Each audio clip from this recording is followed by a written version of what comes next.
Hello and welcome back to the Academic Society. It's Toy in here. Today I want to talk a little bit about vocabulary. So in academia, we have like this secret language and secret vocabulary that no one really knows about until they go to grad school, until they're involved in like academia. And that can be really intimidating when you're starting as a new graduate student and you're hearing all of these words that it seems like everyone knows, but maybe you've never heard of before.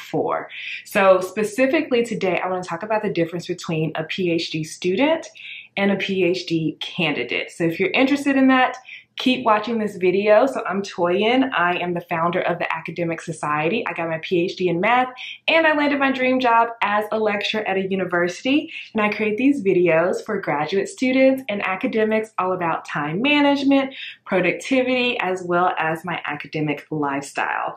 Okay, so let's talk about what is a PhD student versus what is a PhD candidate. And I actually want to share the inspiration for this post.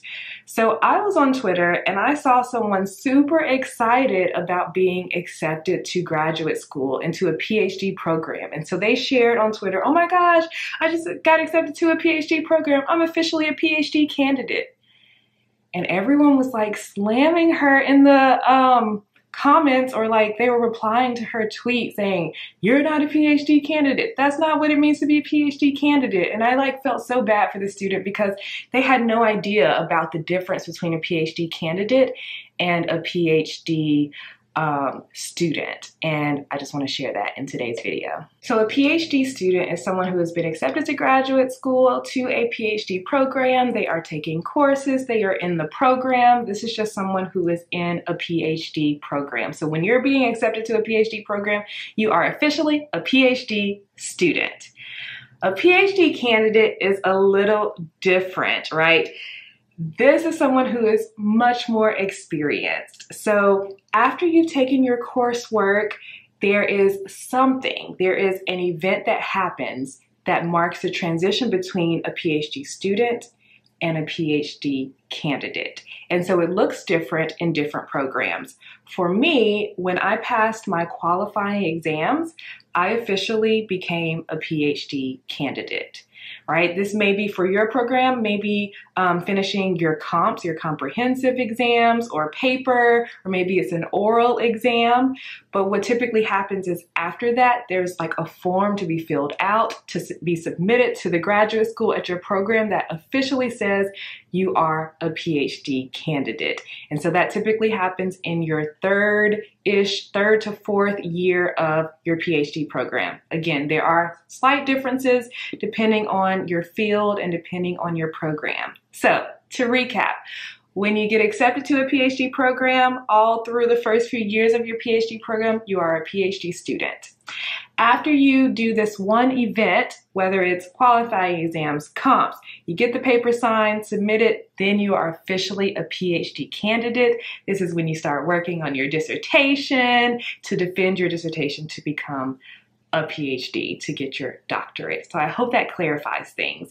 And so I just wanted to say, do not feel bad if you do not know all of the vocabulary and all the words right now when you are just beginning your PhD experience or even your graduate school experience. There's so much like hidden like cultural things as well as language and vocabulary that we only really know and we only really use in the world of academia. And so what I've done is I've created a glossary, right, with all of these academic words as well as definitions for new graduate students so they can like get themselves caught up on the language and the culture and the expectations of graduate school. And so this glossary is part of my grad school prep course.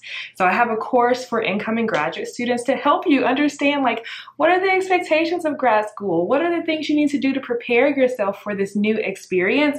If you feel like you need a little extra help in learning about all of that, I definitely recommend my course, Grad School Prep. If you want a sneak peek of what it's all about, I have a free class called What to Expect in Your First Semester of Grad School. And when you sign up for that class, you'll learn quite a bit, but also you'll get a coupon for $100 off of grad school prep. So definitely check that out. I'll put a link for it in the description of this video. All right, so I hope that this video was helpful for you.